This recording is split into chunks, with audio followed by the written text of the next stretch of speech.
बिहार की राजनीति, अच्छा इसको समझना है ना, तो इसे एक खेल की तरह देखिए। एक ऐसा खेल जहां दोस्त कब दुश्मन बन जाए और दुश्मन कब गले मिल जाए पता ही नहीं चलता।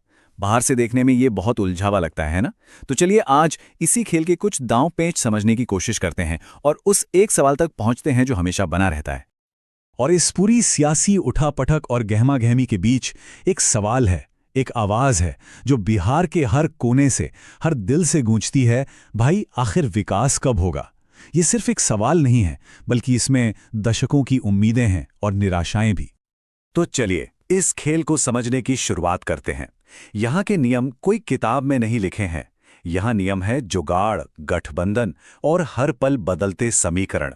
मतलब सिचुएशन के हिसाब से खेल बदल जाता है। अब खेल है तो भाई खिलाड़ी भी होंगे, है ना? और हर खिलाड़ी की अपनी एक खास चाल होती है। तो आइए इस मैदान के कुछ प्रमुख चेहरों और उनकी रणनीतियों पर एक नजर डालते हैं। बिहार की राजनीति के दो सबसे बड़े खिलाड़ी, इनकी पहचान ही इनके नारों से है। एक तरफ है लालू यादव और उनका सामाजिक न्याय का मंत्र। इसने पिछड़े वर्गों को एक ऐसी राजनीतिक आवाज दी जो पहले कभी नहीं थी। और फिर दूसरी तरफ है नीतीश कुमार, जिनकी छवि बनी सुशासन बाबू की। मतलब एक ऐसा नेता जो विकास और कानून व्यवस्था को सबसे ऊपर रखने का दावा करता है। ये सिर्फ नारे नहीं हैं, ये अपने आप में दो अलग अलग दौर की पहचान है। लेकिन रुकिए, ये खेल सिर्फ इन दो महारथियों के बीच का नहीं है। भारतीय जनता पार्टी और कांग्रेस जैसी नेशनल पार्टियां भी इस मैदान में हमेशा अपनी पकड़ बनाने में लगी रहती हैं। कुर्सी एक है और दावेदार अनेक। और इसी वजह से बिहार की सत्ता पर किसकी पकड़ होगी, इसकी खींचतान तो हमेशा ही चलती रहती है।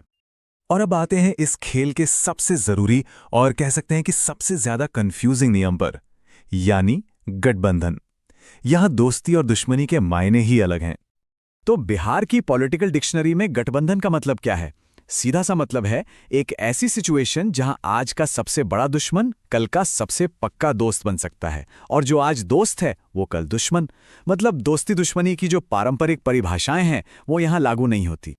ये लाइन सिर्फ एक कहावत नहीं है, ये बिहार की राजनीति का रोज का सच है। सरकारें इसी एक नियम पर बनती हैं और इसी पर गिर जाती हैं। कब कौन किसके साथ चला जाएगा, इसका अंदाजा लगाना लगभग नामुमकिन है। ठीक है, खिलाड़ी हो गए, उनके दांव पेंच हो गए, नियम भी समझ लिए, पर इस पूरे खेल तमाशे के बीच आम जनता कहाँ है? वो तो बस दर्शक बनी हुई है। हर चुनाव अपने साथ एक नई उम्मीद लेकर आता है। एक भरोसा कि शायद शायद इस बार कुछ बेहतर होगा। सड़कें बनेंगी, स्कूलों की हालत सुधरेगी, नौजवानों को रोजगार मिलेगा। लोग हर बार इसी उम्मीद पर तो वोट देते हैं। लेकिन अक्सर कहानी एक ही चक्र में घूमती रहती है। सबसे पहले होते हैं बड़े बड़े वादे, फिर आते हैं जोशीले भाषण, उसके बाद चुनाव होते हैं, वोट पड़ते हैं, और आखिर में हाथ क्या लगता है? वही अधूरा विकास, वही अधूरी उम्मीदें। ये एक ऐसा सिलसिला है जो खत्म होने का नाम ही नहीं लेता। तो अब हम आते हैं अपने आखिरी हिस्से पर। सवाल यह है कि क्या ये खेल कभी बदलेगा या ये तमाशा ऐसे ही चलता रहेगा? असल में बिहार की राजनीति को सिर्फ चुनावी तारीखों से नहीं समझा जा सकता। ये एक आईना है, एक ऐसा आईना जिसमें एक तरफ नेताओं की जबरदस्त चतुराई दिखती है तो दूसरी तरफ जनता का असीम मतलब बेहिसाब धैर्य। तो सवाल वहीं का वहीं खड़ा है, क्या ये खेल बदलेगा या फिर जनता हमेशा की तरह सिर्फ दर्शक बनकर ये तमाशा देखती रहेगी? इस सवाल का जवाब तो शायद भविष्य के पास ही है, लेकिन सोचने के लिए बहुत कुछ छोड़ जाता है ना?